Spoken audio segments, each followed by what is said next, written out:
नमस्कार दोस्तों।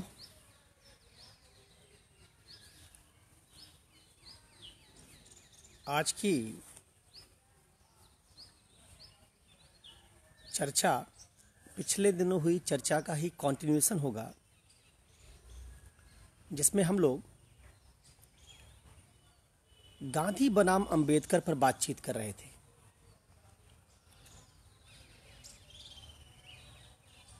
और अब तक हुई चर्चा में जो उसका क्रक्स रहा है वो ये रहा कि अंबेडकर का वैचारिक क्षितिज केवल दलित चिंतन नहीं है, उसका दायरा काफी बड़ा है और उसमें राष्ट्रवाद, धर्म पर उनके विचार, पार्टीशन पर उनके विचार, राज्य की भूमिका पर उनके विचार, बहुत सारे विचार शामिल हैं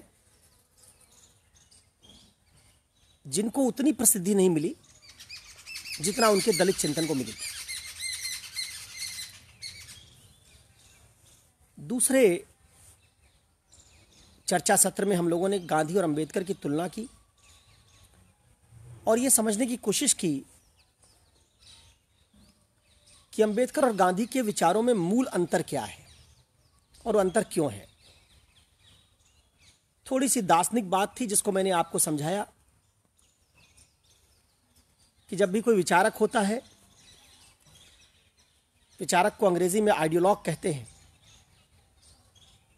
आइडियोलॉग का काम कोई आइडियोलॉजी बनाना होता है, विचारधारा, और आइडियोलॉजी किसी आइडियल पर खड़ी होती है, आदर्श। इसका मतलब हर विचारक कहीं ना कहीं कुछ आदर्श गढ़ने की कोशिश कर रहा होता है। और उसी क्रम में आपको बताया कि गांधी के आदर्श समाज की संकल्पना और अंबेडकर के आदर्श राज्य की संकल्पना अलग अलग है, इसलिए दोनों के रास्ते अलग हो जाते हैं। गांधी में आपको बताया, गांधी राज्य को मानते नहीं, अराजकतावादी कहते हैं उनको। अराजकतावाद वो विचारधारा है जो मानती राज्य नहीं होना चाहिए। गांधी राज्य को नहीं मानते, समाज को मानते हैं। इससे उलट अंबेडकर का सारा जोर राज्य पर है, क्योंकि संविधान, कानून ये सब राज्य में ही होगी। समाज चलता है कर्तव्यों से और राज्य बनता है अधिकारों से। इसलिए जब गांधी आदर्श समाज की संकल्पना गढ़ते हैं तो उसमें कर्तव्य प्रमुख हो जाते हैं, और अंबेडकर जब आदर्श राज्य की संकल्पना गढ़ते हैं तो उसमें अधिकार प्रमुख हो जाते हैं। इसलिए पूरे अंबेडकर के दर्शन का, विचारधारा का जोर अधिकारों पर है, तो गांधी का जोर कर्तव्यों पर है। अंबेडकर में व्यक्ति खुद महत्वपूर्ण है, गांधी में व्यक्ति से ज्यादा दूसरा व्यक्ति महत्वपूर्ण है। इस अप्रोच के कारण गांधी और अंबेडकर की संकल्पना एक दूसरे से अलग है। चर्चा भी की थी कि तात्कालिकता के लिहाज से आप देखेंगे तो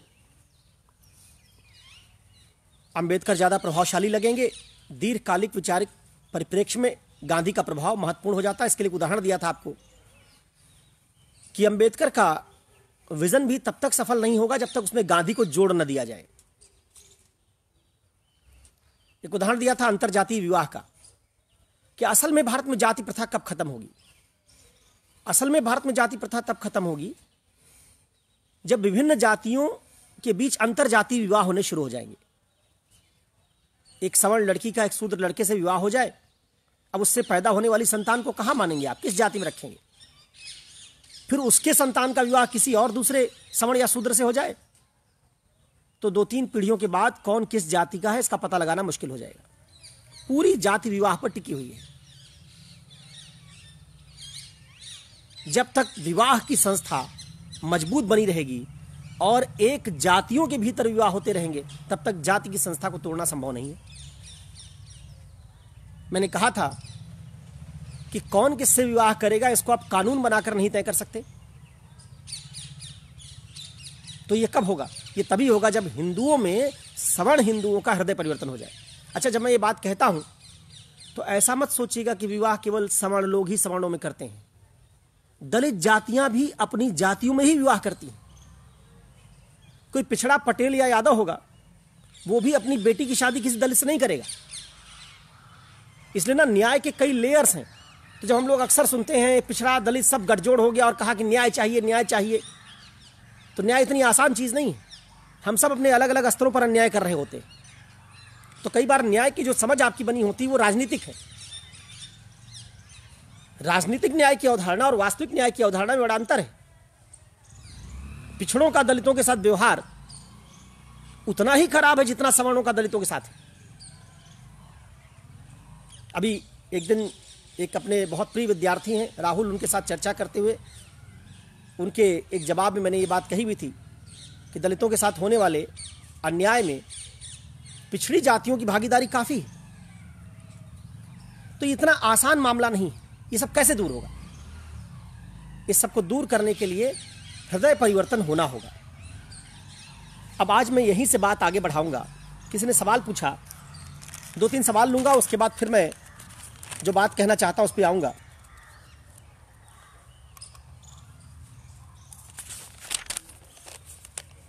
एक सवाल है शिवम रावत का। इन्होंने मुझे कोट करते हुए कहा कि आपने अपने लेक्चर में बताया कि आगामी 50 वर्षों में अंबेडकर की प्रासंगिकता कम होगी और गांधी की ज़्यादा। पहले तो मैं कहना चाहूँगा कि मैंने ऐसा तो नहीं कहा होगा कि अंबेडकर की प्रासंगिकता कम हो जाएगी, लेकिन मैंने ये ज़रूर कहा कि गांधी की प्रासंगिकता बढ़ेगी। और मैंने ये भी कहा है कि बिना गांधी के अंबेडकर का प्रोजेक्ट पूरा नहीं होगा, जिसका उदाहरण मैंने विवाह का उदाहरण देकर समझाया कि अंबेडकर का पूरा मॉडल जिस तरह के कानूनी सुधार पर टिका हुआ है, वो कानूनी सुधार की एक सीमा है। एक सीमा के बाद लोगों में सामंजस्य पैदा होगा, सौहार्द पैदा होगा, समरसता पैदा होगी। कानून नहीं करवा सकता, इसके लिए हृदय परिवर्तन जरूरी है। अब इन्होंने सवाल जो पूछा, ये कहा कि आगामी 50 वर्षों में अंबेडकर की प्रासंगिकता कम होगी, गांधी की ज्यादा। तो पहले तो मैं इनके कथन को एक्सेप्ट नहीं करता कि मेरा है। हाँ, ये जरूर कहता हूं गांधी की ज्यादा होगी। अंबेडकर की कम होगी ये तो मैं नहीं कह सकता, लेकिन अगर अंबेडकर का महत्व केवल दलित चिंतक के तौर पर बना रह जाएगा तो अंबेडकर का महत्व कम होना तय है। इसलिए अंबेडकर के महत्व को बढ़ाने के लिए अंबेडकर के दूसरे क्षेत्रों में जो विचार है उनको भी ले आना होगा। अब एक उदाहरण से समझिए, भारत में समाज सुधार की, धार्मिक सुधार की शुरुआत किसने की? राजा राम मोहन राय ने। राजा राम मोहन राय ने अपने समय की सबसे प्रमुख कुरीति सती प्रथा का अंत किया। आप सब ये मानेंगे कि सती प्रथा से ज्यादा बुरी चीज कोई और नहीं हो सकती। भारत में जब मैं सबसे बड़ी कुरीति की ओर देखता हूं तो इससे ज्यादा बड़ी कुरीति मुझे कोई और नजर नहीं आती, जिसमें एक जिंदा इंसान को जला दिया जाता था। मानेंगे आप इस बात को? अब जरा सोचिए कि राजा राम मोहन राय ने सती प्रथा का अंत करने की शुरुआत की। आज हमारे देश में सती प्रथा नहीं है, तो राजा राम मोहन राय की प्रासंगिकता बची क्या? कौन राजा राम मोहन राय को याद करता है? राजा राम मोहन राय के नाम पर कितनी पॉलिटिकल पार्टीज खड़ी हैं? क्योंकि राजा राम मोहन राय किसी वोट बैंक से नहीं जुड़ते। इसलिए अगर आप अंबेडकर को केवल दलित चिंतक बनाए रखेंगे तो आज नहीं कल 50-100 साल बाद दलित और सवर्ण समान हो जाएंगे। तो 100 साल बाद जैसे सती प्रथा तक आपने राजा राम मोहन राय को अगर सीमित कर दिया और आज सती प्रथा समाज में नहीं है तो राजा राम मोहन राय की प्रासंगिकता खत्म हो गई, वैसे ही अगर आप दलित चिंतन तक सिर्फ अंबेडकर को सीमित कर देंगे तो अंबेडकर की भी प्रासंगिकता कम हो जाएगी या समाप्त हो जाएगी, इसमें ज्यादा संदेह नहीं है। ईश्वर चंद्र विद्यासागर से लेकर राजा राम मोहन राय तक जितने समाज सुधारक थे, इन समाज सुधारकों का एक कालखंड में बहुत महत्व था। आज इनका महत्व नहीं है। आज इनकी जयंतियों को लोग याद नहीं रखते। मैंने पिछले 10 वर्षों में किसी फेसबुक फ्रेंड को कभी राजा राम मोहन राय की जयंती पर बधाई देते हुए नहीं सुना। और ये वो आदमी है जिसने भारत में समाज सुधार की शुरुआत करवाई। अब इस नजरिए से आप सोचिए, क्यों याद नहीं करते? क्योंकि एक सीमित प्रासंगिकता का सीमित समय था। वो चीज जब चली गई तो समाज में उस व्यक्ति की जरूरत खत्म हो गई। इसलिए भी अंबेडकर वादियों से भी मेरा अनुरोध है कि अंबेडकर को दलित चिंतन के दायरे में बहुत कैद ना करें। अंबेडकर के बाकी विचारों को भी प्रकट होने दें। अंबेडकर के बाकी विचार प्रकट होंगे तो अंबेडकर का जो वैचारिक दृष्टिकोण है उसकी प्रासंगिकता लंबे समय तक बनी रहेगी। तो शिवम रावत जी का सवाल जो मैंने दिया, इस लिहाज से गांधी की प्रासंगिकता क्यों लंबे समय तक बनी रहेगी, जब मैं इसको देखता हूं तो मैं समझता हूं कि जब तक मनुष्य में लालच होगा, गांधी ने मनुष्य के मनोभाव पर प्रहार किया है। 3 चीजों को गांधी ने अपने दर्शन से दूर करने के लिए सारा दर्शन गढ़ा है। लालच, स्वार्थ और हिंसा, 3 मनोभाव हैं। अंबेडकर का दर्शन सशक्तिकरण पर खड़ा है अगर, तो गांधी का दर्शन 3 मूल्यों पर खड़ा है। हिंसा दूर करनी है, घृणा दूर करनी है, स्वार्थ दूर करना और लालच दूर करना है। अब जरा सोचिए कि लालच, स्वार्थ और हिंसा ये क्या अगले 50 साल में दूर हो जाएंगे? नहीं। इसलिए मैं समझता हूं कि गांधी का महत्व ज्यादा लंबे समय तक बना रहेगा, क्योंकि गांधी ने जिन विचारों पर चर्चा की वो विचार वो हैं जो मानव के मनोविज्ञान से जुड़े हुए हैं।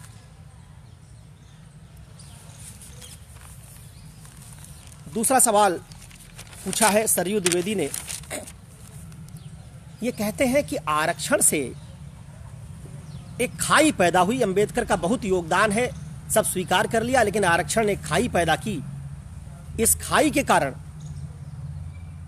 उन्होंने जितना फायदा किया उससे ज्यादा नुकसान किया। नहीं, ये आपकी समझ गलत है। आरक्षण ने जितने लाभ पैदा किए उसको अभी आप देख नहीं पा रहे हैं, इसलिए आप ऐसा सोचते हैं। मेरी इस बात से तमाम सवर्ण हिंदू आहत होंगे, लेकिन मेरा एक कर्तव्य है कि मैं आपको इस सही बात से अवगत कराऊं। मैंने पहले भी ये बात कही थी, फिर भी शायद आपने इसको ध्यान से सुना नहीं था। किसी राष्ट्र के प्रति किसी आदमी के लगाव की वजह सोचिएगा अपने दिमाग में। एक देश हो, एक राज्य बनाया जाए, उस राज्य में आपको रहना हो, उस राज्य से आपका लगाव क्यों होगा? मुझे 3-4 वजहें नजर आती हैं जिनके कारण किसी व्यक्ति का किसी राज्य से लगाव बनता है। एक, उसकी बुनियादी जरूरतों की पूर्ति, दूसरा उसकी भावनात्मक मांगों की पूर्ति, और तीसरा उसकी अस्मिता की रक्षा। अस्मिता का मतलब आत्मसम्मान। और चौथा उसके साथ न्याय और बराबरी का बर्ताव।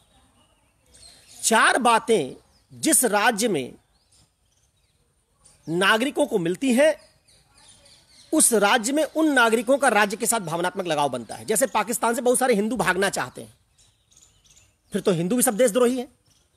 क्यों भागना चाहते हैं हिंदू पाकिस्तान से? जरूर पाकिस्तान में हिंदुओं की अस्मिता, हिंदुओं को समानता और न्याय, हिंदुओं की भावनात्मक मांग की पूर्ति और हिंदुओं की बुनियादी जरूरतों की पूर्ति, इन 4 मांगों को पाकिस्तानी राज्य उसी तरह पूरा नहीं कर पा रहा होगा जिस तरह से मुसलमानों के संदर्भ में कर रहा है। इसलिए पाकिस्तान के हिंदुओं का पाकिस्तानी राज्य के प्रति लगाव नहीं बन पा रहा है। इसीलिए तो आप सीए लेके आए ना, इसलिए एनआरसी लेके आए। आप सीए लेके क्यों आए? कि बांग्लादेश, पाकिस्तान से जो हिंदू सिख भाग के आ रहे हैं उनको हम नागरिकता देंगे। क्यों भाग के आ रहे हैं? अरे भाई, उस राज्य में पैदा हुए, वही उनकी जमीन है, उनकी मातृभूमि है, क्यों भाग के आ रहे हैं? इसका मतलब जो 4 कारण मैंने बताए, ये 4 कारण वहां मौजूद नहीं होंगे। अब जरा सोचिए आप कि अगर आपने दलितों को आरक्षण नहीं दिया होता तो आज नौकरियों में दलित नहीं होते, शिक्षा में नहीं होते, आर्थिक हालत और खराब होती, राज्य में आईएएस आईपीएस बनने के बाद जो अस्मिता उनको मिल रही उस अस्मिता से वंचित होते, सम्मान ना मिल रहा होता, समतामूलक व्यवहार ना होता, तो 17 करोड़, 18 करोड़, 20 करोड़ दलितों का इस राज्य के साथ नागरिक होने के तौर पर भावनात्मक लगाव बनता? क्या दलित पॉपुलेशन भारत को अपना राज्य मानती? और अगर दलित पॉपुलेशन भारत को अपना राज्य उसी तर्क से ना मानती जैसे बहुत सारे हिंदू पाकिस्तान को अपना राज्य नहीं मान पा रहे हैं जबकि वहां पैदा हुए हैं, तो 18-20 करोड़ पॉपुलेशन अगर दलितों की भारत को अपना राज्य ना मानती तो भारत के खिलाफ क्या करती? भारत के खिलाफ हिंसा करती। और हिंसा किसके लिए करती? यह हिंसा सवर्ण के लिए करती, क्योंकि राज्य थोड़े दिखाई देता है, राज्य में लोग दिखाई देते हैं। क्या मानते ये कि किसने हमारा अधिकार छीन लिया, कौन हमको समानता नहीं दे रहा, कौन हमारे सम्मान में बाधक है? सवर्ण। परिणाम क्या होता? भारत में सिविल वॉर शुरू हो जाता। दलित चुन चुन के गुरिल्ला लड़ाई में सवर्णों को मारते, सवर्ण दलितों को मारते, पूरा भारतीय राज्य, क्योंकि दलित पूरे भारत में फैले हुए हैं, पूरा भारतीय राज्य हिंसा की चपेट में आ गया होता। आरक्षण देकर आपने दलित को आईएएस बना दिया, आईपीएस बना दिया, डॉक्टर बना दिया। अब दलित के मन में कहीं यह डाउट नहीं है कि भारतीय राज्य मेरा राज्य नहीं, क्योंकि उस राज्य से उसको लाभ मिल रहा है। जहां से आपको लाभ मिलता है वहां उसके प्रति अपनत्व की भावना बनती है। इसको व्यवहारिक उदाहरण से भी समझ लीजिए। आप मान लीजिए एक पिता की 2 संतान हो, आपके पिताजी संपत्ति का आपने बंटवारा करें, बड़े भाई को आपको दे दें और आप मान लीजिए छोटे भाई हो आपको ना दें, अपने पिताजी के प्रति आपका अपनत्व बचेगा? तो जब बेटे का पिता के प्रति अपनत्व नहीं बचता, अगर उसके साथ अन्याय होता है, तो राज्य के प्रति नागरिक का लगाव कैसे बचेगा, अपनत्व कैसे बचेगा? इसलिए मेरा मानना है कि आरक्षण के प्रावधान से समय रहते दलितों का भारतीय राज्य से भावनात्मक लगाव बन गया। परिणाम स्वरूप दलित भारतीय राज्य के खिलाफ खड़े नहीं हो रहे हैं, और भारतीय राज्य के खिलाफ नहीं खड़े हो रहे हैं, इसलिए भारतीय राज्य में आंतरिक सुरक्षा की दशा बहुत बेहतर है। जिन जनजातियों को आपने समानता नहीं दी, अस्मिता नहीं दी, वही झारखंड, छत्तीसगढ़ में, पश्चिम बंगाल में नक्सलवाद के नाम पर लड़ रहे हैं। दलित उनका समर्थन नहीं करते, नक्सलवादियों के साथ दलित जुड़े नहीं। क्यों नहीं जुड़े? क्योंकि वही दलित अधिकारी आईपीएस बनके छत्तीसगढ़ में आरक्षण के नाम पर नक्सलवादियों से लोहा ले रहा है। वो नक्सलवादी जो समानता की मांग कर रहे हैं, उसी समानता की मांग करने वाले से एक समानता मिल चुका आदमी पुलिस की गोली से उनको मार रहा है या लोहा ले रहा है। तो दलित आईएएस, दलित आईपीएस, मेरे खुद 2 स्टूडेंट्स आईपीएस और 3 आईएएस छत्तीसगढ़ में पोस्टेड हैं। क्या वो जब दलितों से मुकाबला होता होगा, सब नक्सलों से मुकाबला होता होगा, तो उनके खिलाफ कार्रवाई नहीं करते होंगे? तो क्यों कर रहे हैं? क्योंकि भारतीय राज्य की रक्षा कर रहे हैं। इसलिए आरक्षण को दीर्घकालिक लाभ के तौर पर समझकर देखिए। इसने निश्चित तौर पर सवर्णों के मन में कटुता पैदा की है, लेकिन 18-20 करोड़ लोगों के मन में इसने भारतीय पहचान के प्रति सम्मान पैदा किया है। इसलिए भारत में सिविल वॉर जैसी स्थिति नहीं बन रही है। हां, मैं ये जरूर मानता हूं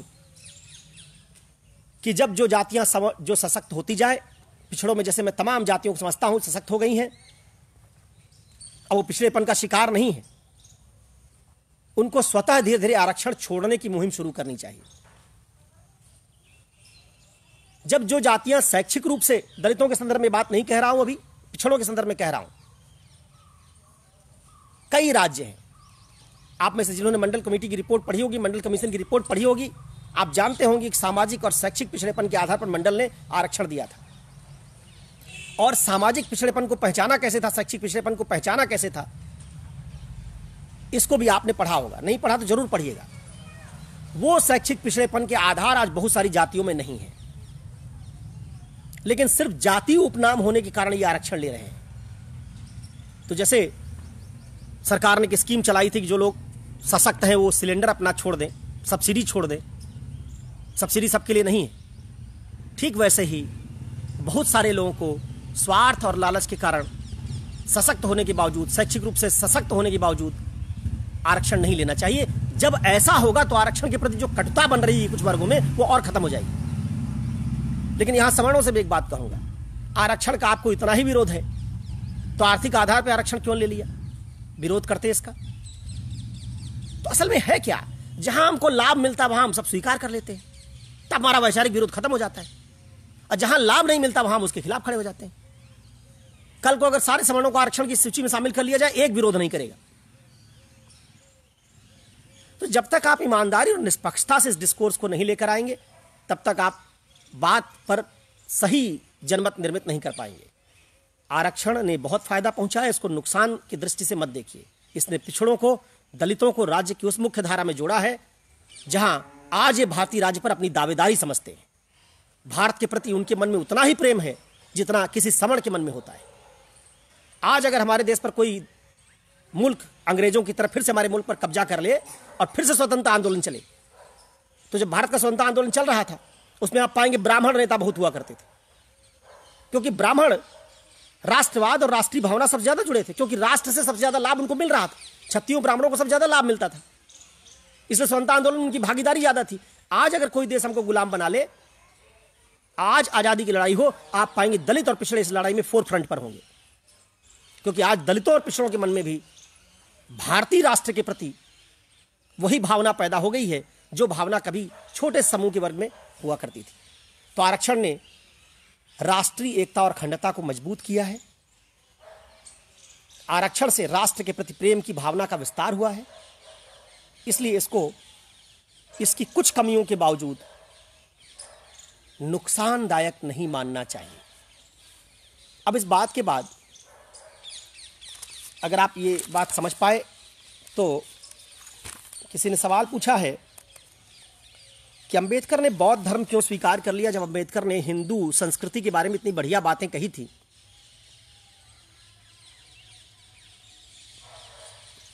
तो उन्होंने बौद्ध धर्म क्यों स्वीकार कर लिया? सचिन कुमार भारती का सवाल है ये। देखिए, अंबेडकर ने, जहां तक मुझे याद आ रहा है, 1935 में पहली बार कहा था कि मैं पैदा हिंदू हुआ हूं, मरूंगा नहीं। और बौद्ध धर्म अगर मुझे ठीक से याद आ रहा है तो उन्होंने अक्टूबर 1956 में स्वीकार किया, शायद 10 अक्टूबर, 3,80,000 समर्थकों के साथ नवयान बुद्धिज्म की स्थापना की और उसको स्वीकार किया। तारीख में हो सकता है महीने में गड़बड़ी हो रही, लेकिन मुझे जो याद आ रहा है शायद 10 अक्टूबर 1956।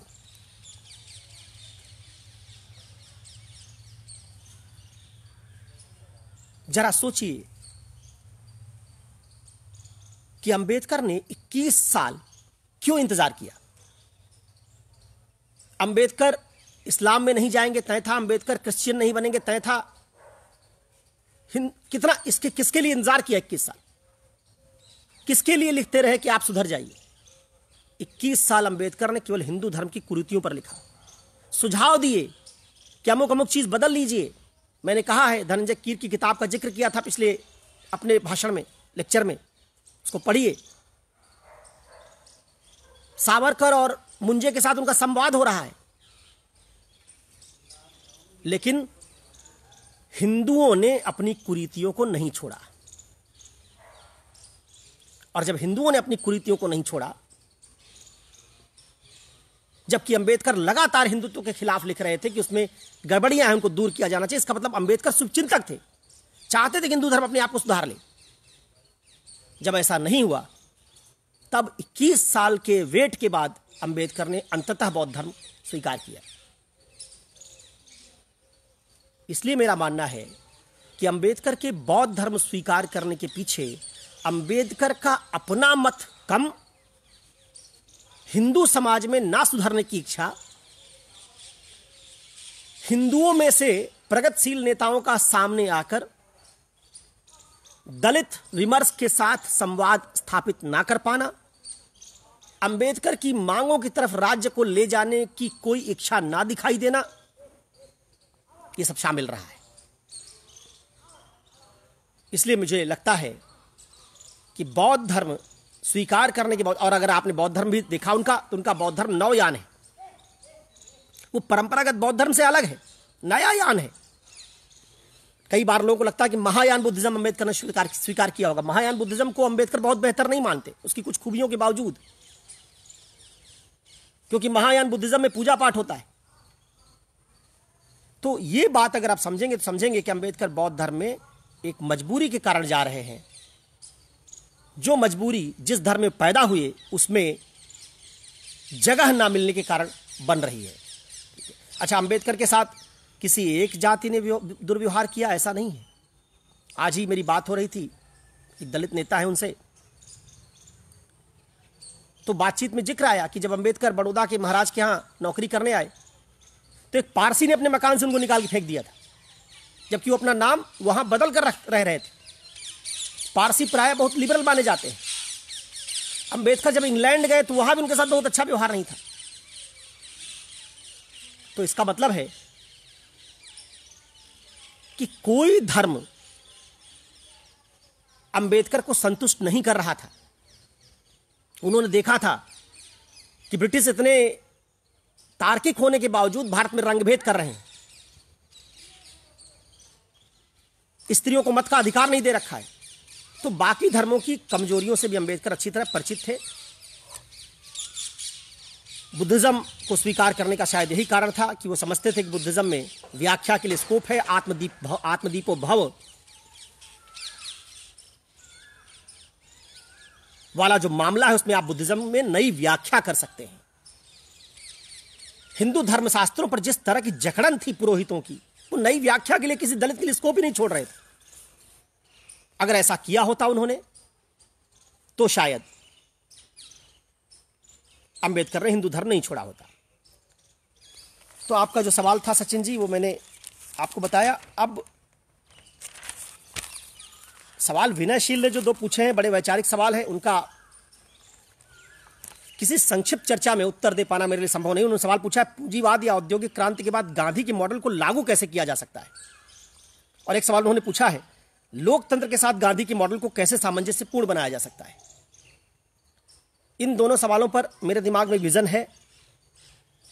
अंबेडकर को तो मैंने हाल में पढ़ना शुरू किया, लेकिन गांधी को मैं पिछले 15 साल से पढ़ रहा हूं। और गांधी पर शायद ही कोई ऐसी बढ़िया किताब होगी जिसको मैंने ना पढ़ा हो। तो गांधी पर मेरे दिमाग में क्लैरिटी है, लेकिन ये जो सवाल है तो बहुत बड़े सवाल हैं। इनका जवाब शायद मैं इस फेसबुक लाइव में नहीं दूंगा। ये मैंने विनय जी को बताया भी है, लिखकर कहा भी है, क्योंकि सवाल बड़े सवाल हैं।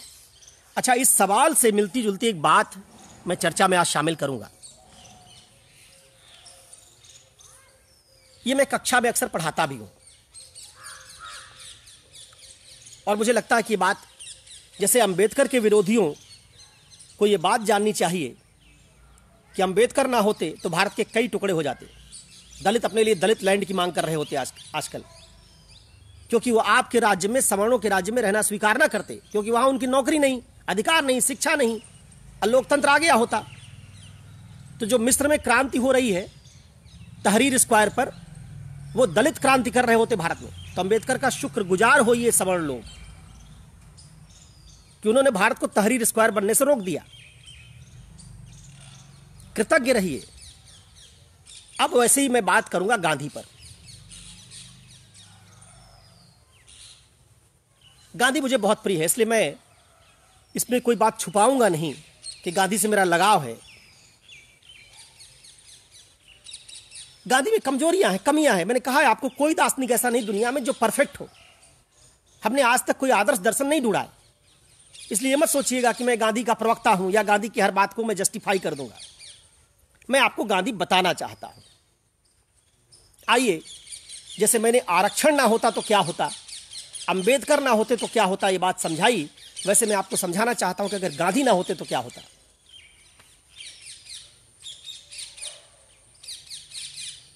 आइए चलते हैं असहयोग आंदोलन पर।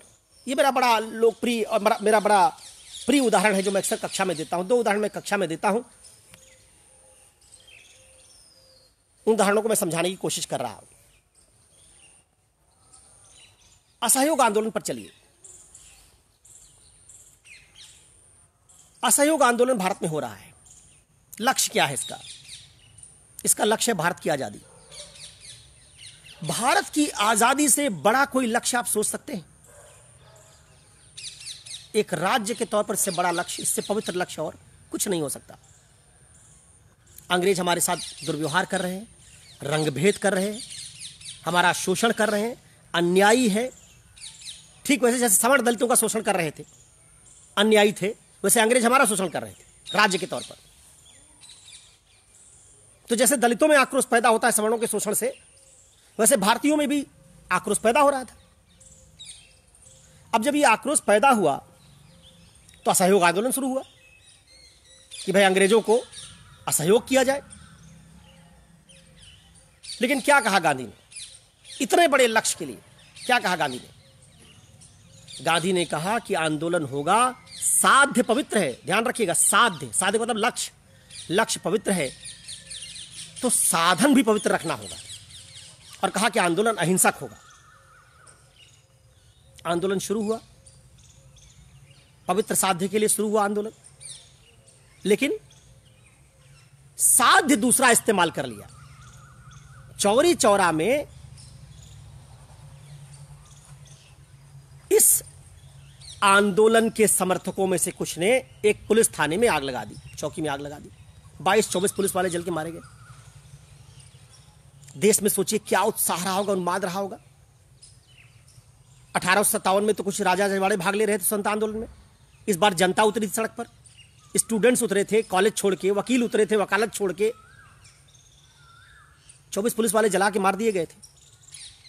अगर गांधी इस आंदोलन को ना रोकते तो पूरे देश में शायद जनता थाने जलाना शुरू कर देती और 70-80 हजार अंग्रेज अगर उनका थाना जलाना शुरू हो जाता और करोड़ों जनता सड़क पर उतर आती तो 2 दिन भारत में ना टिकते। संभावना की बात कर रहा हूं। और शायद अंग्रेज 1920-21 में ही भारत छोड़ के भाग जाते, आजाद हो जाते। आप आजाद हो जाते तो क्या करते बताइए जरा। आपने एक पवित्र लक्ष्य को कैसे प्राप्त किया होता? हिंसा करके। जिस हिंसा से आपने लक्ष्य प्राप्त किया होता, उस हिंसा के प्रति आजाद होने के बाद आपकी आस्था बढ़ती या घटती? बढ़ती। जब बढ़ती तो आजाद होने के बाद अंग्रेज तो चले गए, अब वो दुश्मन रह नहीं गए, तो दुश्मन कौन दिखाई देता?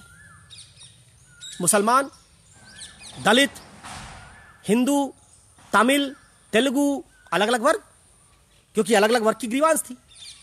तमिल हिंदी को एक्सेप्ट नहीं करना चाहते, मुसलमान हिंदी को एक्सेप्ट नहीं करना चाहते, दलित और सवर्णों के बीच लड़ाई है। तो बताइए, जब आपने स्वतंत्रता आंदोलन में कह दिया होता कि तुम्हारे साथ अन्याय हो तो हथियार उठा लो, लोगों को जला दो, तो आजादी के बाद पूरे भारत में जब समस्या उठती तो पूरे भारत में जिसके साथ अन्याय होता वो क्या करता?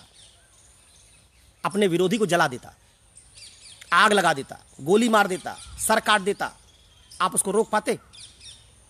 भाई आपने तो सिखाया है कि जो तुम्हारे साथ अन्याय कर रहा हो उस अन्याय से निपटना पवित्र साध्य है, उसके लिए साधन चाहे जो इस्तेमाल कर लो। पूरा देश हिंसा को नैतिक मानने पर एक गृह युद्ध में झुलस रहा होता।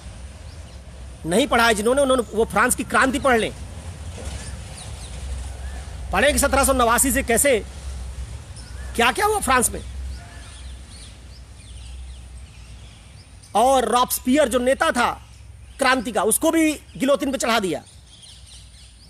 फ्रांस की क्रांति बहुत बढ़िया उदाहरण होगा समझने के लिए इस बात को।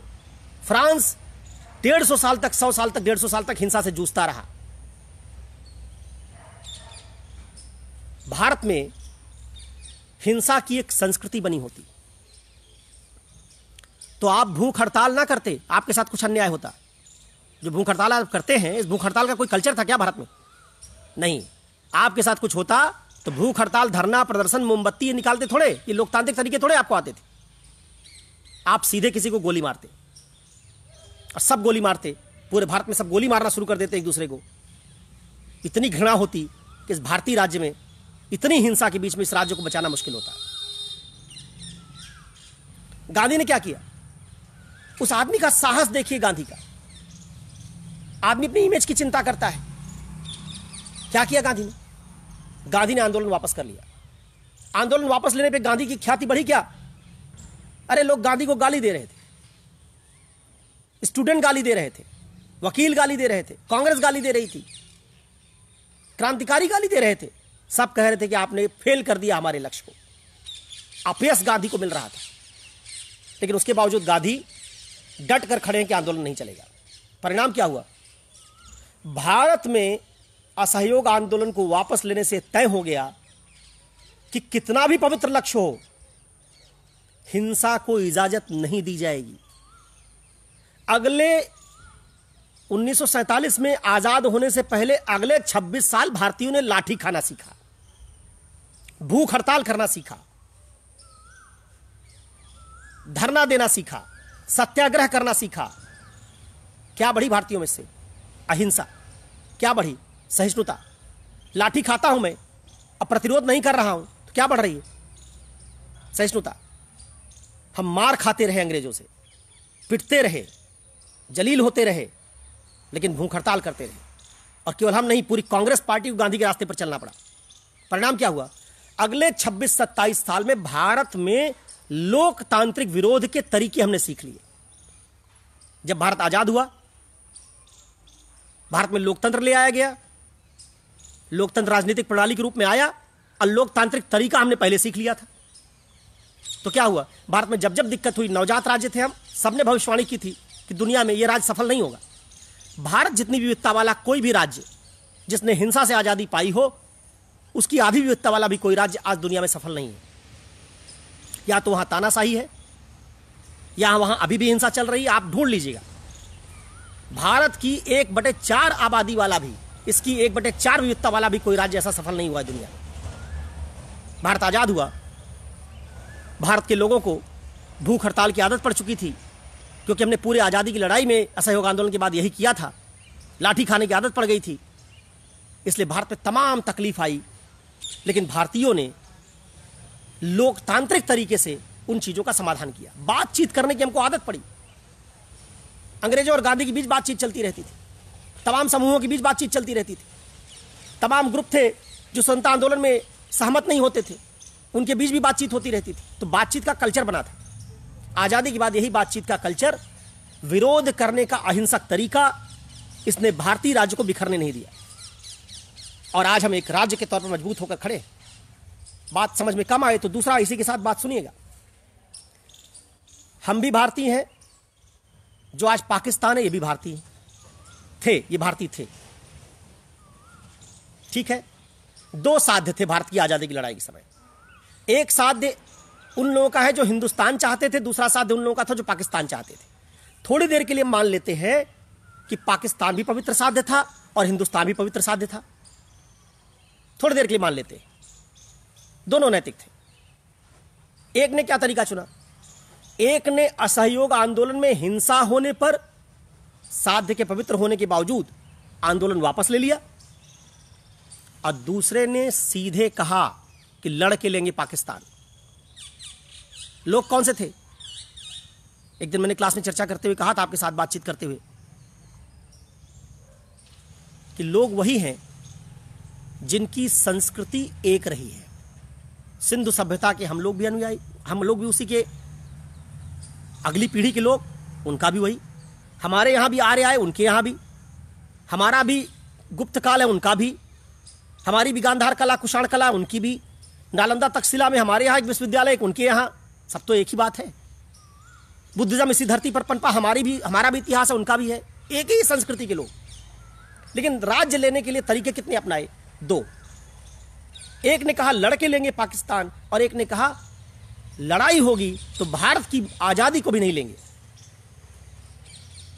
परिणाम, पाकिस्तान भी बना। कैसे बना? धार्मिक भावना भड़का के, हिंसा और घृणा के रास्ते, सीधी कार्रवाई से, डायरेक्ट एक्शन से, लोगों को सड़क पर उतरकर दंगा करने के लिए कहने से बना। अब जरा बताइए, भारत में कितनी विविधता थी? मिजो, नागा, मणिपुरी, अरुणाचली, ये तो गुप्त काल में भी आपके साथ नहीं रहे थे। भारत का जो सबसे बड़ा साम्राज्य था, उस समय भी आपके हिस्से नहीं थे ये। इतनी विविधता वाला राज्य भारत आजादी के बाद इन सबको भी संभाल ले गया जो कभी हमारा हिस्सा नहीं थे। और पाकिस्तान कितनी पहचान के साथ बना? पख्तून, बलोच, सिंधी, पंजाबी, यही है पहचान। बंगाली, 5 पहचान, सिर्फ 5 पहचान वाला राज्य पाकिस्तान और सैकड़ों पहचान वाला राज्य भारत। 2 राज्य बने। पाकिस्तान हिंसा से बना, घृणा से बना। भारत भूख हड़ताल से, लाठी खा के बना। भारत में 20 धर्म के भीतर 20 संप्रदाय। पाकिस्तान में सिर्फ एक धर्म, इस्लाम। बताइए, पाकिस्तान जिस हिंसा के मूल्य पर खड़ा था, जब राज्य बन गया तो जो हिंसा उन्होंने चुनी थी, उस हिंसा को छोड़ नहीं पाए। परिणाम क्या हुआ?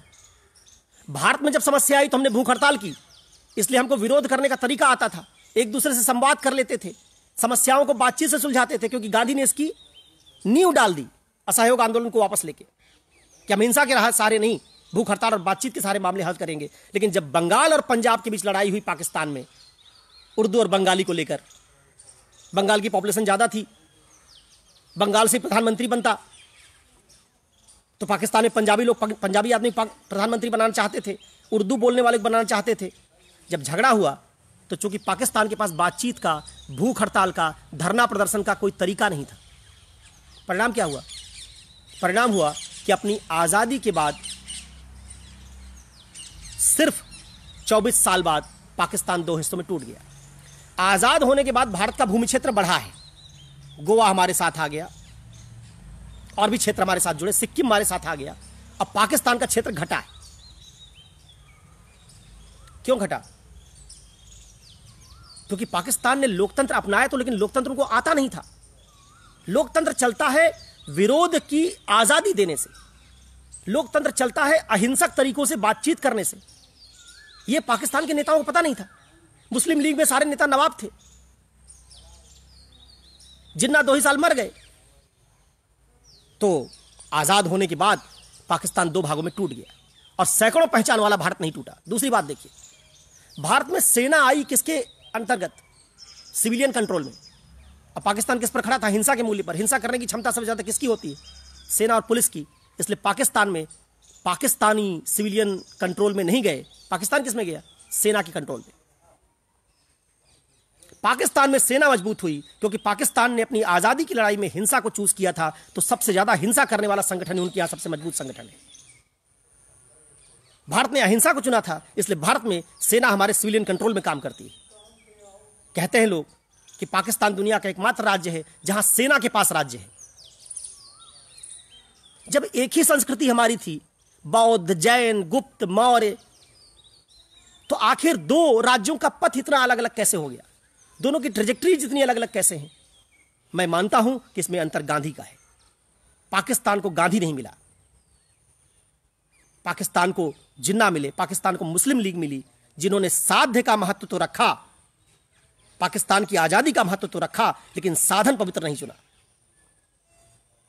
इस कारण भारत लोकतंत्र में सफल राज्यों के तौर पर जाना जाता है, जबकि पाकिस्तान आज तक लोकतंत्र के लिए तड़प रहा है। समय समय पर वहां केवल 2 ही सरकारें हैं पाकिस्तान में जो अपना कार्यकाल पूरा कर पाई 5 साल का। भारत में सिर्फ एक बार इमरजेंसी लगी है और उसकी हम भर्त्सना निंदा करते हैं। पाकिस्तान में इमरजेंसी उनका कल्चर है। एक ही राज्य तो थे हम, एक ही निवासी तो थे। कहां अंतर पैदा हुआ? अंतर सिर्फ गांधी ने पैदा किया। तो ध्यान रखिएगा, अंबेडकर ना होते तब भी भारतीय राज्य टूटता, और अगर गांधी ना होते तो भारत में हमारे स्वतंत्रता आंदोलन को अहिंसक बनाने की क्षमता न भगत सिंह में थी, न सुभाष चंद्र बोस में थी, न किसी और नेता में थी। कोई कंट्रोल ना कर पाता। इसलिए मैं भगत सिंह, सुभाष चंद्र बोस का दिल से सम्मान करता हूं, हमारे हीरो हैं। लेकिन मैं मानता हूं कि अगर भगत सिंह चंद्रशेखर आजाद ने हमको आजादी दिलाई होती तो हम भारतीय राज्य बचा ना पाते, क्योंकि हम इनको हीरो मानते। कौन से लोग हीरो होते? जो गोली मारते थे अन्यायी को। तो जब हमारे हीरो गोली मारने वाले लोग होते तो हम भी इनका अनुसरण करने के बाद आजादी होने पर जब हमारे साथ कोई समस्या आती तो हम भी गोली मारते। हमारे यहां तो बेटी का रेप हो रहा है फादर की, वो न्यायपालिका का दरवाजा खटका रहा है, 12 साल मुकदमा लड़ रहा है। किसी की हत्या हो जा रही, वो भी न्यायालय जा रहा है। लोग संस्थाओं पर भरोसा कर रहे हैं, गोली नहीं मार रहे हैं। पाकिस्तान में आपने कोई रैली देखी होगी, निकलती है, उसमें AK-47 लेके लोग निकलते हैं। भारत में AK-47 लेके निकलते हैं? भारत में मोमबत्ती लेके निकलते हैं। ये मोमबत्ती लेके निकलना, ये भूख हड़ताल करना, ये धरना देना आपको सिखाया किसने? गांधी ने। इसलिए ये बड़ा दुर्भाग्य है कि भारत की आजादी के बाद जिस आदमी का हमारी एकता में सबसे ज्यादा योगदान है, जिसने भारत में लोकतंत्र को सफल कर दिया। हमको लोकतंत्र की किसी कल्चर की आदत थोड़ी थी। इंग्लैंड में लोकतंत्र आया, क्रांति के बाद 300 साल लगा इंग्लैंड में लोकतंत्र आने में। फ्रांसीसी क्रांति के बाद 150 साल लगा इंग्लैंड फ्रांस में लोकतंत्र आने में। हमको लोकतंत्र की कोई आदत नहीं थी, फिर भी हम लोकतंत्र संभाल ले गए।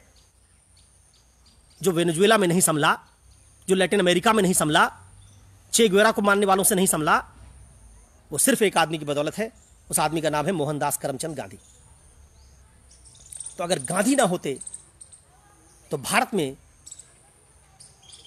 आज संवाद करने की लोकतांत्रिक पद्धति, जो बड़ा दुर्भाग्य है कि भारत में कमजोर पड़ रही है। वर्तमान सरकार जो है संवाद में गहरी रुचि दिखाती है, विपक्षी दलों के साथ संवादहीनता की दशा है।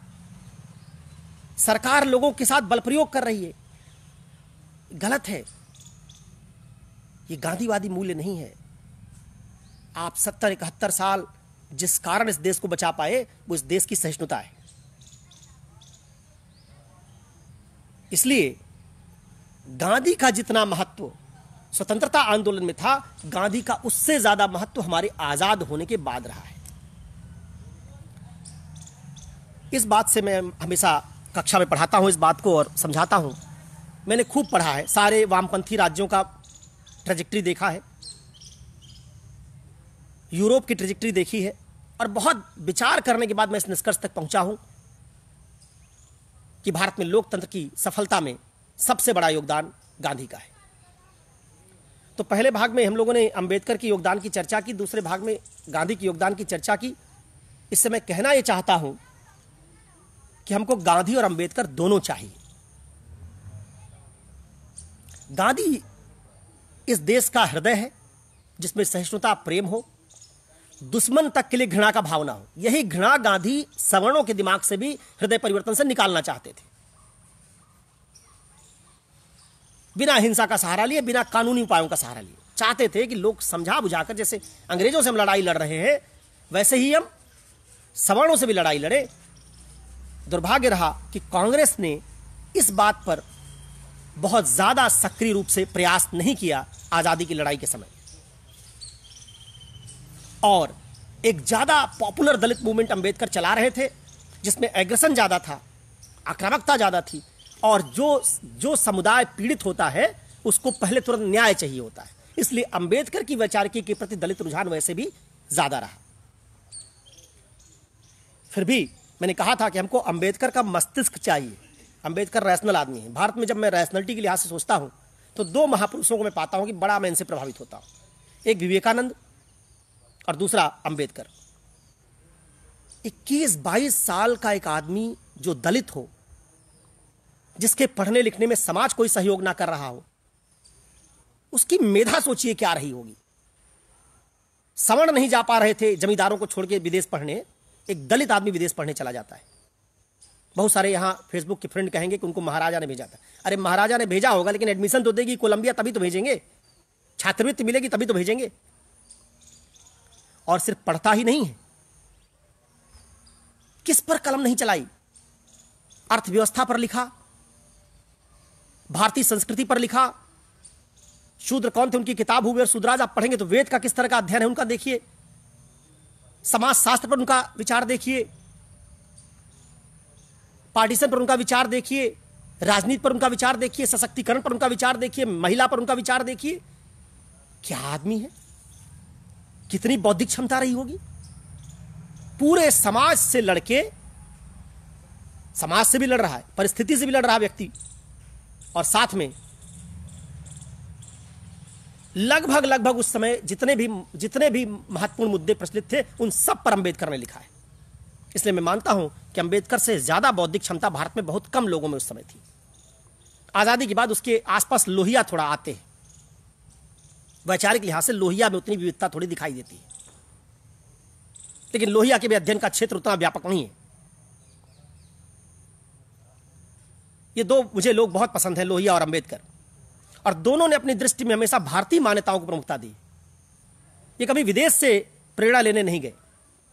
इसलिए अंबेडकर से बहुत प्रभावित होता हूं। यही प्रभाव मुझे विवेकानंद में दिखता है, जहां वो एक अद्भुत क्षमता की व्यक्ति है, उनमें सीखने की प्रवृत्ति बहुत ज्यादा है। ईसाइयों से सीखा, मुसलमानों से सीखा। अपने मित्र सरफराज को चिट्ठी लिखी तो उन्होंने कहा था, मैंने बताया था आपको, उन्होंने लिखा कि सरफराज मैं समझता हूं भारत में मस्तिष्क हमारा वेदांती हो जाए और हमारा हृदय इस्लामिक हो जाए। तो ये हमारी थाती हैं, इनको आपस में एक दूसरे के खिलाफ मत खड़ा कीजिए।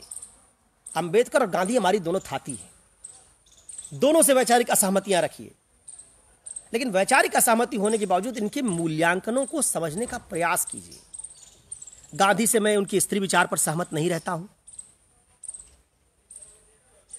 गांधी से उनकी राजनीतिक समझ पर भी मैं सहमत नहीं हूं, लेकिन इसके बावजूद मैं गांधी का सम्मान करता हूं। अंबेडकर के एक दो विचारों से मेरी सहमति कम है, लेकिन अंबेडकर का सम्मान करता हूं। यह बात भारत में सवर्ण और दलित जिस दिन सीख लेंगे, और जब मैंने कहा कि राजनीतिक विचारधारा से अपनी समझ मत बनाइएगा, जब भी कोई विचारधारा राजनीति के लिए इस्तेमाल की जाती है तो उस विचारधारा को एक वर्ग के लिए तैयार किया जाता है। परिणाम स्वरूप उस वर्ग में वो विचारधारा पॉपुलर रहती है, लेकिन दूसरे वर्ग को बाहर कर देती है। दलित वोट बैंक बनाने के लिए जरूरी है कि दलितों के मन में आक्रोश पैदा किया जाए, तभी दलित एक पार्टी की तरफ आएंगे। हिंदुओं के लिए एक पार्टी बनाने के लिए जरूरी है कि मुसलमानों के प्रति उनके मन में आक्रोश पैदा किया जाए, तभी हिंदू एक पार्टी की तरफ आएंगे। बिना आक्रोश की कोई पार्टी नहीं खड़ी होती। इसलिए अगर कोई अंबेडकर को दलित राजनीति के लिए इस्तेमाल करेगा तो उसमें सवर्णों के प्रति आक्रोश पैदा करने का भाव होगा। तो अगर आप दलित पार्टी से अंबेडकर के प्रति व्यू बना रहे होंगे तो अंबेडकर को समग्रता में नहीं समझ पाएंगे। आप कांग्रेस पार्टी से गांधी के बारे में राय बनाएंगे तो आप नहीं समझ पाएंगे गांधी को कभी। कांग्रेस ने गांधी को इस्तेमाल ही कहां किया जनाब।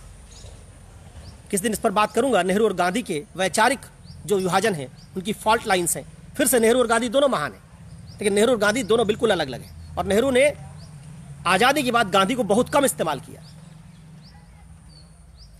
इस पर भी हम लोग चर्चा करेंगे। इसके बावजूद नेहरू ने नहीं यूज किया, गांधी ने क्या किया, इसके बावजूद ये सब राष्ट्र के प्रति समर्पित लोग थे। एक आखिरी उदाहरण मैं और दूंगा जिससे मैं समझाऊंगा। जो लोग पूछ रहे हैं कि गांधी का इकोनॉमिक मॉडल क्या है, ये बड़ी बात है। उसको मैंने अपने तरीके से मॉडिफाई किया है, उस पर मैं काम करता रहा हूं। गांधी को लोकतंत्र में कैसे फिट करेंगे, इस पर मैंने सोचा है काफी कुछ। उस पर तो चर्चा नहीं कर पाऊंगा अभी, लेकिन मैं एक उदाहरण आपको देता हूं। मैंने कहा कि अंबेडकर सशक्तिकरण के चैंपियन हैं, तो गांधी मनुष्य से घृणा, क्रोध, लालच और हिंसा निकालने के दार्शनिक हैं। अब देखिए गांधी ने क्या पहचाना, कैसे। एक उदाहरण मैं आपको दे रहा हूं। इस उदाहरण से आप गांधी का थोड़ा क्रक समझ पाएंगे।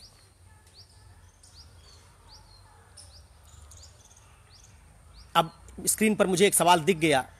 अक्सर लोग गांधी में जब एक कमी ढूंढते हैं तो भारत छोड़ो आंदोलन पर जाते हैं। हमारी एक मजबूरी है कि हम लोगों की महानता को स्वीकार करने से पहले उन पर लगे सब आक्षेप निपटाना चाहते हैं, क्योंकि हम स्वीकार करने के लिए मन से तैयार नहीं होते। और क्यों नहीं तैयार होते? क्योंकि हमने टोटलिटी में उनको पढ़ा नहीं होता है।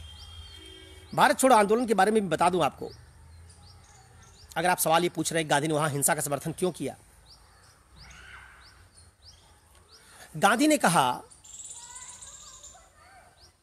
कि अहिंसा कमजोर आदमी इस्तेमाल नहीं कर पाता, अहिंसा मजबूत आदमी इस्तेमाल कर पाता है। उसके पीछे गांधी की मनुष्य को आत्मा मानने की फिलॉसफी है। आत्मा अमर होती है। जो आदमी ये समझता है वो मरने से नहीं डरता। भारत में एक परंपरा थी, गांधी परंपरावादी। शरीर से जो लोग अपनी पहचान जोड़ते हैं वो समझते हैं कि हम मर जाएंगे। जैसे देखिए सुकरात मरा थोड़े, सुकरात आज भी जिंदा है। सुकरात शरीर नहीं है, सुकरात विचार है, हजारों साल से चला आ रहा है। गांधी ऐसे मानते थे कि आदमी विचार होता है, उसी विचार को जहां हम रखते हैं उसको हम चेतना कहते हैं। उसी चेतना को भारत में आत्मा कहा जाता था। गांधी मानते हैं जिसको अपनी वैचारिक दृढ़ता पे मजबूती से डटे रहने का साहस होता है वो अहिंसक होता है, और जो अपने शरीर से अपनी पहचान जोड़ता है वो हिंसक होता है। गांधी ने कहा कि अगर एक आदमी को हिंसा और अहिंसा में चुनना हो तो श्रेष्ठ आदमी को अहिंसा की तरफ जाना चाहिए। इसका मतलब होगा वो शरीर से विचार की तरफ जा रहा है। शरीर पशुओं का भी होता है, शरीर मनुष्यों का भी होता है। हमारे पास हृदय है, पशु के पास हृदय है। हमारे पास किडनी, उसके पास भी है। हमारे जैविक शरीरों में ज्यादा अंतर नहीं। पशु और मनुष्य में अंतर सिर्फ विचार का है। तो मनुष्य कौन है? पशु से श्रेष्ठ। किस कारण? विचार के कारण। तो गांधी मानते हैं ज्यादा श्रेष्ठ आदमी विचार पर ज्यादा मजबूती से जमता है, और तब वो आदमी शरीर को ज्यादा महत्व नहीं देता। ऐसा आदमी जो विचार पर ज्यादा मजबूती से जमता है वो अहिंसक होता है। लेकिन उन्होंने कहा कि मान लीजिए हिंसा और अहिंसा में चुनना हो आपको तो आप अहिंसा को चुनिए, लेकिन मान लीजिए हिंसा और कायरता में चुनना हो आदमी अहिंसक बन नहीं पा रहा है, उसका विकास हो नहीं पा रहा और न्याय उसको मिल नहीं रहा है, क्योंकि उसमें आत्मा की इतनी ताकत है ही नहीं कि लाठी खा सके, भूख हड़ताल कर सके, मरने के लिए तैयार हो, इतनी ताकत है नहीं। तो क्या करे? तो गांधी ने कहा उस दशा में मैं कहता हूं कि कायरता की तुलना में हिंसा बेहतर है, क्योंकि कम से कम तात्कालिक समाधान तो कर देती है। हिंसा तात्कालिक अन्याय का समाधान कर देती है, इसलिए गांधी ने कायरता से हिंसा को ऊपर रखा। और 1942 में भारत में गांधी का मानना था कि भारतीयों पर तमाम प्रयोग करने के बावजूद भारतीय आध्यात्मिक स्तर पर, आत्मा वाले स्तर पर, चेतना वाले स्तर पर अपने आप को नहीं पहुंचा पा रहे। इसलिए गांधी ने कहा कि अगर आप उस स्तर तक नहीं जा सक रहे हैं और आप में कायरता घर कर रही है, तो फिर अंग्रेजों का आप करो या मरो के साथ मुकाबला कीजिए। ये जो कथन है, इसको गांधी के इस क्लासिफिकेशन के संदर्भ में समझना चाहिए। दूसरा क्लासिफिकेशन मैं हमेशा करता हूं, देखिए गांधी एकमात्र आदमी है जो कह रहे हैं उसको जीने की जिम्मेवारी भी है। वॉल्टेयर ने जो कहा उसको जीने की जिम्मेवारी वॉल्टेयर पर नहीं थी। रूसो ने जो कहा उसको जीने की जिम्मेवारी रूसो पर नहीं थी। रूसो ने जिस सोशल कॉन्ट्रैक्ट की बात की, जिस सामाजिक समझौते की बात की, एमिली में जो किताब में शिक्षा व्यवस्था का मॉडल किया, उसको बनाया थोड़े। गांधी पर दोनों जिम्मेवारियां हैं, बल्कि गांधी पर कई जिम्मेवारियां। गांधी समाज सुधारक भी हैं, गांधी विचारक भी हैं, गांधी स्वतंत्रता आंदोलन के नेता भी हैं, गांधी कांग्रेस पार्टी के सदस्य भी हैं। गांधी कई भूमिकाओं में हैं। गांधी को मार्क्स की तरह, वॉल्टेयर की तरह सुविधा नहीं कि केवल विचार देके किनारे हो जाए।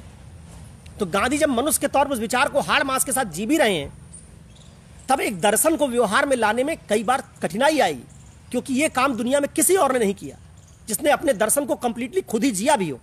यह काम सिर्फ गांधी ने किया है। तो गांधी की जो विभिन्न भूमिकाएं हैं उनमें टकराव होता रहता है। तो गांधी में जो कई बार आप विरोधाभास पाते हो, इसलिए पाते हैं क्योंकि गांधी कई बार स्वतंत्रता आंदोलन के नेता के तौर पर रणनीति बना रहे होते हैं। गांधी कई बार एक समाज सुधारक के तौर पर रणनीति बना रहे होते हैं। इसलिए गांधी कई हैट्स पहनकर काम कर रहे हैं और एक मनुष्य की कुछ सीमाएं हो सकती हैं। प्राय हम गांधी की आलोचना करते समय उन सीमाओं को उभार देते हैं और यह नहीं सोचते कि इतना बड़ा टेस्ट तो आपने भगवान राम का भी नहीं लिया था कि सारे आदर्श जी के दिखाना। ठीक है, वहां भी अगर हम राम के बहुत सारे आदर्शों पर राम की परीक्षा करना शुरू कर दें तो राम भी बहुत सारी परीक्षाओं में फेल हो जाएंगे। इतनी कठिन परीक्षा दुनिया में आधुनिक समय में किसी की नहीं ली गई। और मैंने जैसे कहा था कि गांधी के चरित्र को, गांधी के पूरे आभा मंडल को कमजोर करने की कोशिश हुई है। वो कुछ कोशिश हिंदूवादी संगठनों ने की, कुछ कोशिश वामपंथियों ने की। इन दोनों ने मिलकर, क्योंकि दोनों नहीं चाहते थे गांधी हीरो बने आजादी के बाद इस देश में। अंबेडकरवादियों में नई घृणा पैदा हुई है जो नई है। इसलिए गांधी की हम कमियों पर बहुत ज्यादा जाते हैं। मैंने पूछा था कि गांधी ने क्या दलितों के खिलाफ कोई स्टेटमेंट दिया? आप पाएंगे नहीं। गांधी ने इस्लाम के खिलाफ कोई स्टेटमेंट दिया? नहीं। गांधी हिंदू धर्म के खिलाफ कुछ बोलते हैं? नहीं। गांधी भारत की एकता के लिए प्रयास कर रहे हैं? हाँ। गांधी हिंदी को तमिलनाडु तक ले जा रहे हैं? हाँ। फिर भी गांधी से तमिल लोग भी मोहब्बत नहीं करते, हिंदी बोलने वाले भी नहीं करते, इस्लाम बोलने वाले भी नहीं करते, दलित भी नहीं करते, सवर्ण हिंदू भी नहीं करते। तो भैया गांधी का क्या अपना हित था, क्या हिडन एजेंडा था जिसके लिए काम कर रहे थे? सोचकर बताइए। अपनी संतान को प्रधानमंत्री भी नहीं बनाना था। अरे कुछ तो स्वार्थ रहा होगा जो आपने सोचा होगा कि गांधी इसलिए इस एजेंडे से काम कर रहे थे। मुसलमानों के नेता बन गए क्या गांधी? मुसलमान पूछते हैं क्या गांधी को? कोई मुसलमान नहीं पूछता। अपने उलेमा और मौलवी को मुसलमान गांधी से ज्यादा पूछते हैं। बरेलवी संप्रदाय और देवबंद को ज्यादा पूछते हैं। हिंदू अपने राजनीतिक दलों को ज्यादा पूछते हैं। दलित पूछते नहीं गांधी को। तो गांधी के स्वार्थ की जब आप बात करें कि फला कर दिया, ये कर दिया, तो सोचिए क्या स्वार्थ है। हिंदू धर्म में भी गांधी के ऊपर नास्तिक रहे होने का आरोप है ही। मंदिर गांधी जाते नहीं थे। धार्मिक किताबों का, मनुस्मृति का कोई समर्थन गांधी ने किया नहीं। तो फिर गांधी का हित क्या है? इसलिए मैं मानता हूं कि जब गांधी पर आप आरोप लगा रहे होते हैं, किसी भी जब आरोप लगाते, मान लीजिए समाजवादी पार्टी पे एक पार्टी आरोप लगाए तो जरूर तब हम आरोप लगाएंगे कि उनका अपना वोट बैंक होगा, उसको रक्षित करने के लिए काम कर रहे होंगे। बीजेपी अपने वोट बैंक के लिए काम कर रही होगी। नेहरू गांधी परिवार पर आप आरोप लगा सकते हैं कि प्रियंका राहुल गांधी बढ़ाने के लिए काम कर रहे होंगे। गांधी किसको बढ़ा रहे हैं? खानदान, पीढ़ी, संपत्ति, कुछ तो बताइए। इसलिए गांधी के प्रति इस देश में जो समझ है, जहां अंबेडकरवादियों को उनसे चिढ़ है, सवर्ण हिंदुओं को उनसे चिढ़ है, मुसलमान उनको नेता मानते नहीं अपना, तो ये सारा कुछ जो आपने नैरेटिव बना रखा है, इसलिए बना रखा है क्योंकि आप गांधी का बहुत क्रिटिकल टेस्ट करते हैं। अब मैं आखिरी बात पर आता हूं।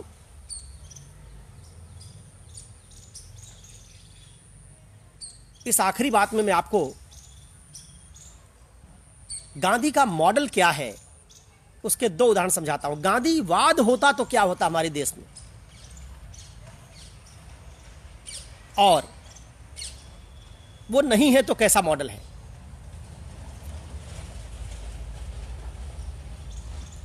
एक उदाहरण देखिए, एक गांव है,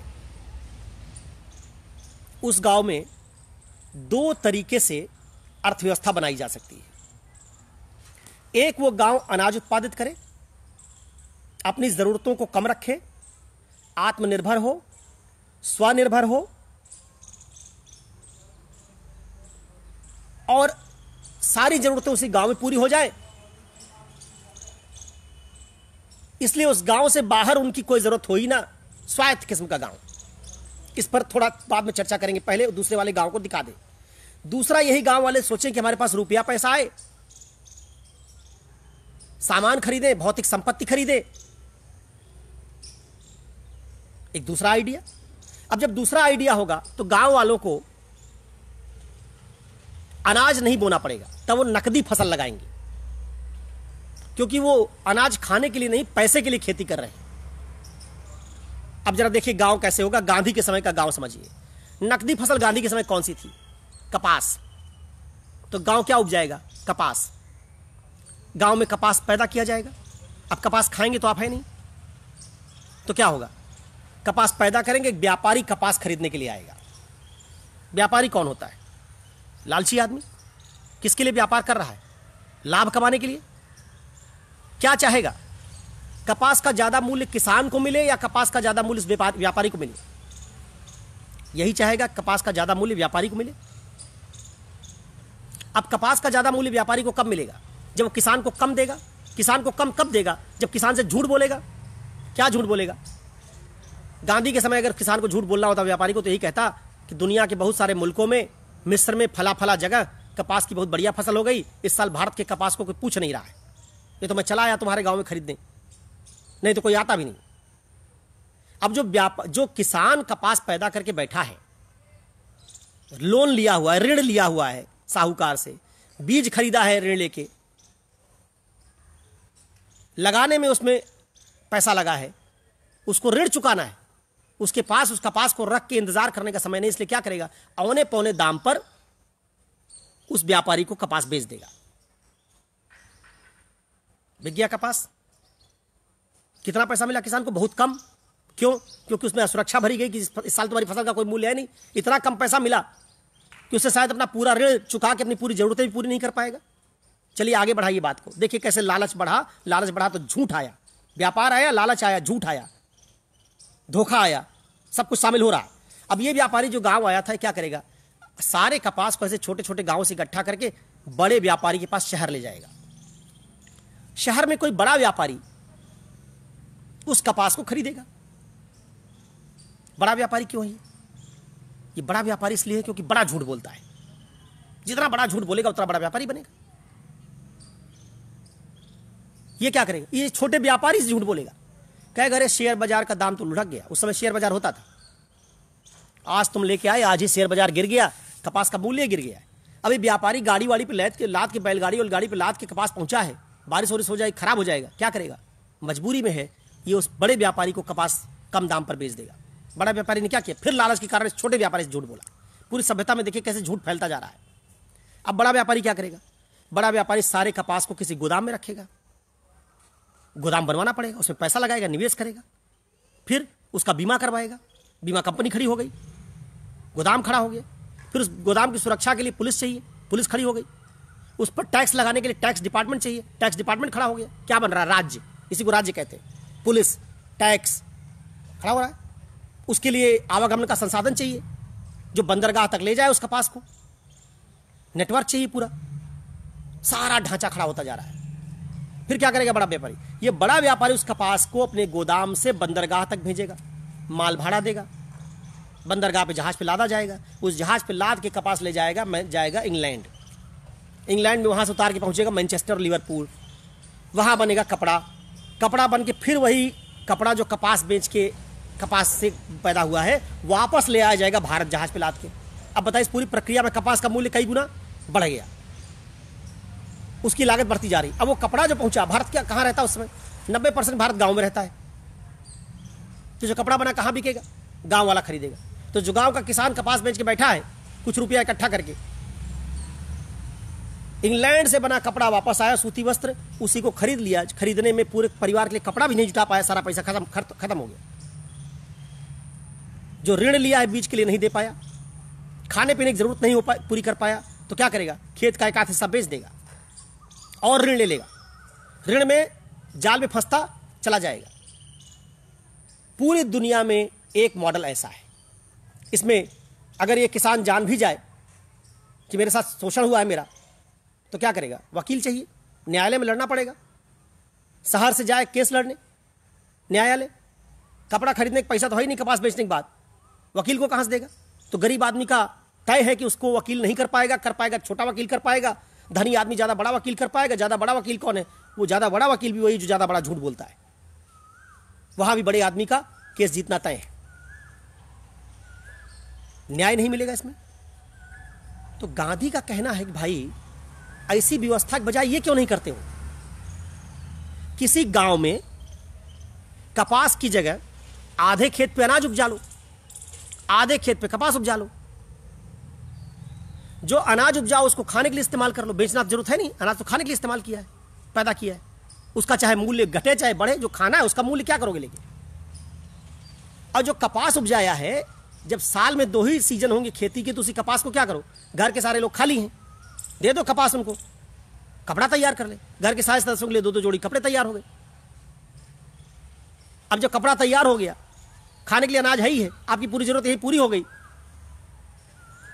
तो बताइए व्यापारी आया, व्यापारी खत्म, बड़ा व्यापारी खत्म, रेलवे खत्म, बंदरगाह खत्म, पुलिस खत्म, न्यायालय खत्म। अरे जब गांव से बाहर कोई जा ही नहीं रहा है, लोगों के पास क्या है? खूब समय है।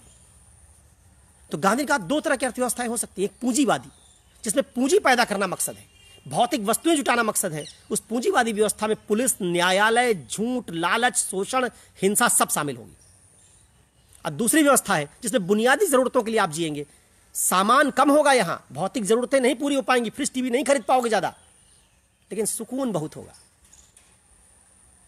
क्योंकि अपना खेत है, अपना अनाज है, अपना कपास है, अपना कपड़ा, उसी कपास से चरखे सूत काट के बना लिए। लिवरपूल, मैनचेस्टर में शेयर बाजार का क्या हो रहा है, मिस्र में कपास कितना पैदा हो रहा है, कुछ मतलब ही नहीं। इसी गांधी अराजकतावाद कहते हैं गांधी इस व्यवस्था में ना टैक्स की जरूरत पड़ेगी, आदमी अपना ही कपास उपजा रहा, अपना कपड़ा बना के पहन लिया, टैक्स क्या करोगे? लगाओ, कहां टैक्स लगाओगे? ना टैक्स की जरूरत पड़ेगी, ना पुलिस जरूरत पड़ेगी, तो राज्य की जरूरत नहीं होगी।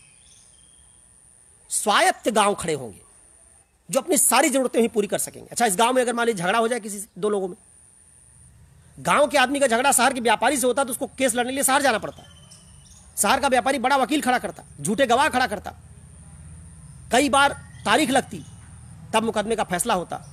और यहां गांव में अगर झगड़ा हो जाए तो अब तो जब कपास उपजाएगा नहीं, बेचेगा नहीं उसको शहर के आदमी के लिए, तो शहर वाले आदमी झगड़ा तो होगा नहीं। गांव में किसी झगड़ा हो जाएगा तो क्या होगा? वही पंच है जो उनकी भाषा समझते हैं, किसी वकील को करने की जरूरत नहीं, अपना केस खुद ही आप पंच के सामने रख दीजिए, एक ही हियरिंग में फैसला हो गया। झूठा गवाह आप वहां खरीद नहीं सकते, गांव में सब बात खुल जाएगी, त्वरित न्याय हो गया। तो जो 2 करोड़ केस पेंडिंग है, इसकी जरूरत नहीं है। गांधी का मॉडल यही है कि जिंदगी 2 तरीके से जी जा सकती है। एक, खूब वस्तुएं जुटाओ, पैसा जुटाओ, संपत्ति जुटाओ, पर्यावरण का क्षरण करो, दुनिया में असमानता पैदा करो, पूंजीवाद पैदा करो, हिंसा करो, पुलिस सेना खड़ी करो, हथियार बनाओ इस सब की रक्षा के लिए। एक मॉडल ये है। और दूसरा मॉडल ये है, चुपचाप न्यूनतम जरूरतें पूरी करो, प्रेम के साथ रहो, सामाजिक सौहार्द बना रहेगा, कोई झगड़ा होने पर वहीं न्याय हो जाएगा, आपकी जरूरतें जब अपने आप पूरी हो जाएंगी तो आपके मन में कोई लालच स्वार्थ है ही नहीं, भौतिक वस्तुएं नहीं तो उपभोक्तावाद नहीं, अच्छी जिंदगी आप जिएंगे। अब हो सकता है आज के पूंजीवादी समय में इससे लोग सहमत ना हो कि भैया हम गाड़ी फ्रिज इससे बिना कैसे जिएंगे, एसी के बिना कैसे जिएंगे। तो अभी समझ लीजिए इस बात को भी, अभी एसी फ्रिज दुनिया में 7 अरब लोगों में केवल 1 अरब लोग इस्तेमाल कर रहे हैं। जिस दिन 7 अरब लोग एसी इस्तेमाल करेंगे और जिस दिन 5 अरब लोग कार खरीदना चाहेंगे, उस दिन आपकी पृथ्वी उसको संभाल पाएगी कि नहीं संभाल पाएगी। तो आप जो मॉडल पूंजीवाद का बना रहे हो, उपभोक्तावाद का, जिसको आप जिन वस्तुओं को इस्तेमाल करना चाहते हैं, उन्हीं वस्तुओं का इस्तेमाल अगर पूरी दुनिया में सब करना चाहें तो दुनिया चल पाएगी नहीं, पहले इसको सोच लीजिएगा। गांधी जब भी कोई बात सोचते हैं तो कैसे सोचते हैं? सर्वोदय, जो सब कर पाएंगे वही होना चाहिए। चूंकि सब गाड़ी फ्रिज टीवी एसी नहीं खरीद सकते, सब इतने उपभोक्तावाद के साथ दुनिया में नहीं जी सकते, ये पर्यावरण के साथ संभव नहीं है, पारिस्थितिकी के साथ संभव नहीं है। इसलिए गांधी ने अपने समय में वही दर्शन बनाया जो पारिस्थितिकी के साथ संभव होता। ये बात बता के मैंने गांधी के बारे में थोड़ी क्लैरिटी लाने की आप में कोशिश की है। कल मैं जो चर्चा करूंगा उसमें जो सवाल आज आप भेजेंगे, जनरल किस्म के सवाल कुछ लूंगा, उन पर चर्चा करूंगा। जैसे एक मेरी मुंह बोली बहन है, उसने पूछा है कि उसका बच्चा है 6 साल का, उसको भगवान के बारे में कैसे समझाया जाए। बहुत सवाल पूछता है। मेरा बच्चा 6 साल का ही है, मैंने उसको कैसे समझाया। आपको कोई तकलीफ हो रही तैयारी करने में, उसके बारे में कुछ बात करेंगे। सामान्य परिचर्चा पर कल का सेशन रहेगा। जो सवाल आपके ऐसे हों वो सवाल मैं अभी एक पोस्ट डालूंगा कि कल के सत्र के लिए जो आपके सवाल हो उनको आप भेज दीजिए, उनको आप भेजेंगे। एक फेसबुक चैनल बनाया है, इसलिए यूट्यूब चैनल बनाया है, इसलिए बनाया क्योंकि तमाम लोग शिकायत कर रहे थे कि फेसबुक लाइव नहीं दिख रहा। कई जगहों पर गांव में है जहां दिन के समय कई बार नेटवर्क अच्छा नहीं होता। तो अमित इग्नाइटेड माइंड्स के नाम से एक यूट्यूब चैनल बनाया जिस पे जो मैं यहाँ बोलता हूँ वो सब अपलोड कर दिया जाता है। 4 लेक्चर अब तक, 4 या 5 अब तक अपलोड हो चुके हैं, वहाँ आप उनको देख सकते हैं। Amit ignited minds, AMIT Amit, फिर गैप होगा, इग्नाइटेड फिर गैप माइंड्स, इस नाम से यूट्यूब चैनल है। इस पर आप पुराने जो सत्र रहे हैं फेसबुक लाइव के, वहाँ जाकर उसको देख सकते हैं। बहुत बहुत धन्यवाद।